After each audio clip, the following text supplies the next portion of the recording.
తిరుమలలో వైకుంఠ ఏకాదశికి వచ్చిన భక్తులకు ఎలాంటి ఇబ్బందులు కలగకుండా చూశామన్నారు టీటీడీ ఈవో ధర్మారెడ్డి. 10 రోజుల పాటు వైకుంఠ ద్వార దర్శనం కల్పించామని తెలిపారు.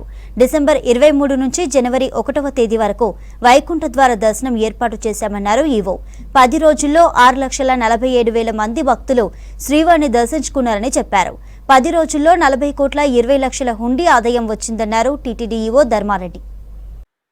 దర్శనం అవైల్ చేసుకున్న వాళ్ళు 1,97,524, ఆబ్సెంటిజం 27,476. అంటే పర్సెంటేజ్ తీసుకుంటే 12.2% దర్శనానికి రాలేదు. ఎస్ఎస్డి టోకన్స్ తిరుపతిలో 10 రోజులకు గాను 4,23,500 రిలీజ్ చేయడం జరిగింది. దాంట్లో 3,24,102 మంది దర్శనం చేసుకున్నారు.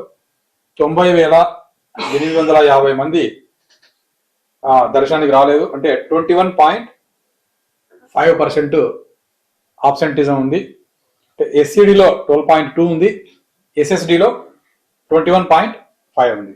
మామూలు దినాలతో పోలిస్తే వైకుంఠ ద్వార దర్శనం అనేది మినిమం 10,000 తక్కువగా ఉంటుంది కెపాసిటీ. మన కెపాసిటీ సపోజ్ మామూలు రోజుల్లో 85,000 ఉంటే వైకుంఠ ద్వార దర్శనం జరిగేటప్పుడు 75,000 కంటే మించి మనం పంపించలేము. అంటే వైకుంఠ ద్వారంలో ఎంత మనం ప్రయత్నించినా చాలా స్లో మూమెంట్ ఉంటుంది. కాబట్టి దాన్ని పరిగణలోకి తీసుకొని ప్రతిరోజు కూడా 75,000 మందికి దర్శనం చేయొచ్చు. మామూలు రోజుల్లో 79,000కు టికెట్లు ఇవ్వడం జరిగింది. అంటే ఆబ్సెంటిజాన్ని కూడా మనం కౌంట్ చేసుకొని 75,000కు మనం దర్శనం ఇప్పించగలిగితే కెపాసిటీ ఉంటే ఒక 5,000 ఎక్స్ట్రా, 4,000 కానీ 5,000 కానీ ఎక్స్ట్రా ఇవ్వడం జరిగింది. సో దట్ ఆబ్సెంటిజం కవర్ అవుతుందనే ఉద్దేశంతో ఇచ్చాము. టోటల్ టికెట్స్ 7,76,930 ఇచ్చాము. అంటే పోయిన సంవత్సరంతో పోలిస్తే పోయిన సంవత్సరం 6,09,000 చేసుకున్నారు. అంటే ఈ సంవత్సరం దాదాపు 40,000 పైగా ఎక్కువ మనం ఆబ్సెంటిజాన్ని కవర్ చేయడం వల్ల 40,000 ఎక్కువ దర్శనం చేస్తున్నారు. తర్వాత హుండీ కానుకలు ఈ సంవత్సరం చాలా అత్యధికంగా వచ్చాయి. 20,00,000 10 రోజులకు కలిపి.